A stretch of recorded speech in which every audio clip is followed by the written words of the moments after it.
ശ്രീ ജയചന്ദ്രൻ, ഇന്നിപ്പോൾ serious fraud investigation office Karnataka ഹൈക്കോടതിയെ അറിയിച്ചിരിക്കുന്നത് ഈ CMRL കമ്പനിയുടെ സാമ്പത്തിക ഇടപാടുകളിൽ ദുരൂഹതയുണ്ട്, ദുരൂഹമായ നിരവധി ഇടപാടുകൾ ഈ കമ്പനി നടത്തിയിട്ടുണ്ട് എന്നാണ്. വീണ വിജയന്റെ എക്സാലോജി കമ്പനിയുമായി ബന്ധപ്പെട്ട ഇടപാടുകൾ മാത്രമല്ല SFIO അന്വേഷിക്കുന്നത്. അപ്പോൾ ഇങ്ങനെ ഒരു അന്വേഷണം നടക്കുമ്പോൾ അത് തടയാൻ എന്തിനാണ് മുഖ്യമന്ത്രിയുടെ മകൾ കോടതിയിൽ പോകുന്നത്? മുഴുവൻ കാര്യങ്ങളും അന്വേഷിക്കപ്പെടട്ടെ. അപ്പോൾ ഇവിടെ സേവനത്തിനുള്ള പ്രതിഫലം മാത്രമാണ് വീണയ്ക്ക് കിട്ടിയത് എന്നുള്ളതാണല്ലോ വാദം. അങ്ങനെയാണെങ്കിൽ പിന്നെ ഭയപ്പെടാനൊന്നുമില്ലല്ലോ.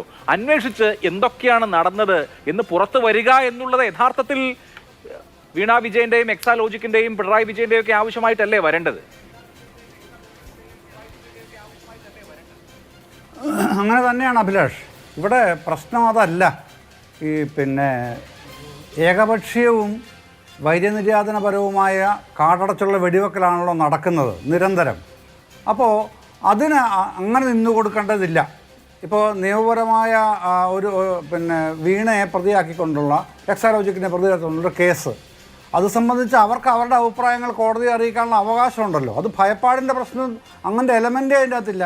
എന്ത് ഭയപ്പാടാണ്? ഇതിൻ്റെ അകത്ത് ഭയപ്പാടിൻ്റെ പ്രശ്നമല്ല.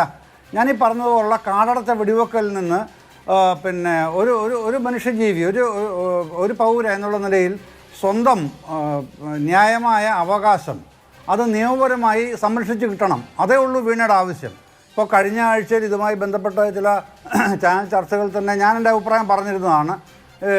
ഇത് സ്റ്റേ ചെയ്യും എന്നൊന്നും ഞാൻ കരുതുന്നതേ ഇല്ല തിങ്കളാഴ്ച എടുക്കുമ്പോൾ.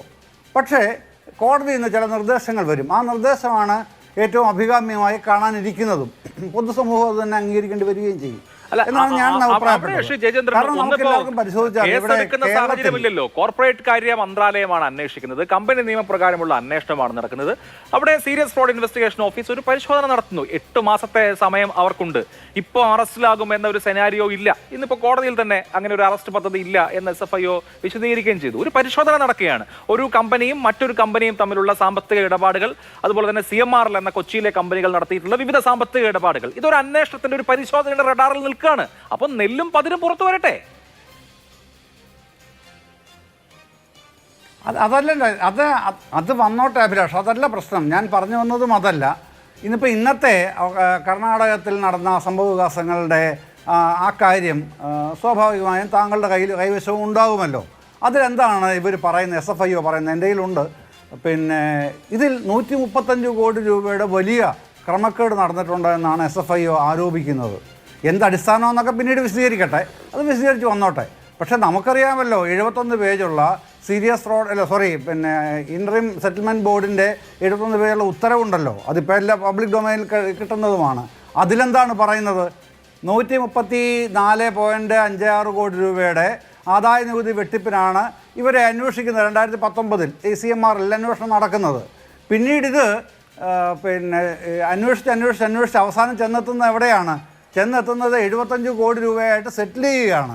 അപ്പോൾ എന്നിട്ട് ആ ഉത്തരവിൽ തന്നെ ഈ ഇൻട്രീം സെറ്റിൽമെൻറ്റ് ബോർഡ് പറയുന്നു ഇവർക്ക് പ്രോസിക്യൂഷൻ ഇമ്മ്യൂണിറ്റി ഉണ്ട് എന്നും. അപ്പോൾ പ്രോസിക്യൂഷൻ ഇമ്മ്യൂണിറ്റി ഉണ്ട് എന്ന് ഇൻട്രീം സെറ്റിൽമെൻറ്റ് ബോർഡിൻ്റെ വിധിയിൽ വ്യക്തമായി രേഖപ്പെടുത്തിയിരിക്കുന്ന കക്ഷികളുടെ കേസായിട്ടാണ് ഇന്ന് SFIO കർണാടക ഹൈക്കോടതി പറയുന്നത് വലിയ ഫ്രോഡ് നടന്നിരിക്കുന്നു. എന്താണത്? ഈ നികുതി വെട്ടിച്ചു അല്ലെങ്കിൽ ഈ ആദായ നികുതിയുമായി ബന്ധപ്പെട്ട വിഷയത്തിൽ മാത്രമാണ്. അതിനുശേഷം രജിസ്ട്രാർ ഓഫ് കമ്പനീസ് ഒരു പരിശോധന നടത്തിയല്ലോ. രജിസ്ട്രാർ ഓഫ് കമ്പനീസ് പരിശോധന നടത്തിയതിന് ശേഷം രജിസ്ട്രാർ ഓഫ് കമ്പനീസ് പറയുന്നത് എന്താണ്? PC ആക്ട് അനുസരിച്ചും PMLA ആക്ട് അനുസരിച്ചും prevention of money laundering act അനുസരിച്ച് എൻഫോഴ്സ്മെന്റ് ഡയറക്ടറേറ്റിന് കേസെടുക്കാം. പ്രിവെൻഷൻ ഓഫ് കറപ്ഷൻ ആക്ട് അനുസരിച്ച് CBIക്ക് കേസെടുക്കാം. ബാക്കി ഈ ആദായ നികുതിയുമായി ബന്ധപ്പെട്ട ഡിസ്പ്യൂട്ടിൽ മാത്രമാണ് CMRL കമ്പനിക്ക് ഇമ്മ്യൂണിറ്റി ഉള്ളത്. അതുകൊണ്ട് അവർ മണി ലോണ്ടറിംഗ് നടത്തിയിട്ടുണ്ടെങ്കിൽ അതിന് ഇമ്മ്യൂണിറ്റി ഉണ്ട് എന്ന് എടുക്കരുത്. അല്ല, അത് മണി ലോണ്ടറിങ് നടത്തിയിട്ടുണ്ടോ എന്ന് അറിയാൻ വേണ്ടിയിട്ടാണല്ലോ ജനുവരി 12 ഒരു ഉത്തരവ് വരുന്നത്. Karnataka ROC, Puducherry ROC, Chennai ROC, 3 ROCയിലെ പ്രധാനപ്പെട്ട ഉദ്യോഗസ്ഥന്മാർക്ക് ചുമതല കൊടുത്ത് 4 മാസത്തിന് അന്വേഷണം പൂർത്തിയാക്കണം എന്ന് പറഞ്ഞ് ജനുവരി 12 ഉത്തരവ് വരുന്നു. അതേ ജനുവരിയിൽ തന്നെ 31-ാം തീയതി വേറൊരു ഉത്തരവാണ് വരുന്നത്. ഈ അന്വേഷണമാകെ SFIOയെ ഏൽപ്പിക്കുന്നു, മിനിസ്ട്രി ഓഫ് കോർപ്പറേറ്റ് അഫയേഴ്സ് എന്ന് പറഞ്ഞ് അടുത്ത ഉത്തരവ് വരുന്നു. അവരുടെ കാലാവധി വെച്ചിരിക്കുന്നത് 8 മാസമാണ്. അപ്പോൾ ഇന്നിപ്പോൾ വീണയുടെ അഭിഭാഷകൻ ഇത് ചോദ്യം ചെയ്തപ്പോൾ ഇവിടെ കർണാടക ഹൈക്കോടതിയിൽ SFIOയുടെ അഭിഭാഷകൻ മറുപടി പറയുന്നത് അവരന്വേഷിച്ചോട്ടെ, അത് അവരുടെ അന്വേഷണത്തിന് അവരുടെ ഫൈൻഡിങ്സ് ഞങ്ങൾ ടേക്ക് ഓവർ ചെയ്തോളാം. എന്തൊക്കെയാണ് നടക്കുന്നത്? അത് പിന്നെ ഇത് പറയുമ്പോൾ തന്നെ പരാതിക്കാരൻ എന്ന് പറയുന്ന ഷോൺ ജോർജ് എന്താണ് ചാനലുകളിലൂടെ മാധ്യമങ്ങളിലൂടെ പറഞ്ഞുകൊണ്ടിരിക്കുന്നത് എന്താണ് പ്രശ്നം അവിടുന്ന് നേരെ വഴുതി മാറി പിന്നെ കരിമണൽ ഖനനവുമായി ബന്ധപ്പെട്ടാണ് അദ്ദേഹം ഇതിനെ കൂട്ടിക്കെട്ടാൻ ശ്രമിക്കുന്നത്. അപ്പോൾ ഇതിൻ്റെ അകത്ത് ഞാൻ ആ തുടക്കത്തിൽ പറഞ്ഞ കാടടച്ചുള്ള വെടിവെപ്പ് എന്ന് പറയുന്നത് ഇന്നും ഇന്നലെയും തുടങ്ങിയതല്ലെന്ന്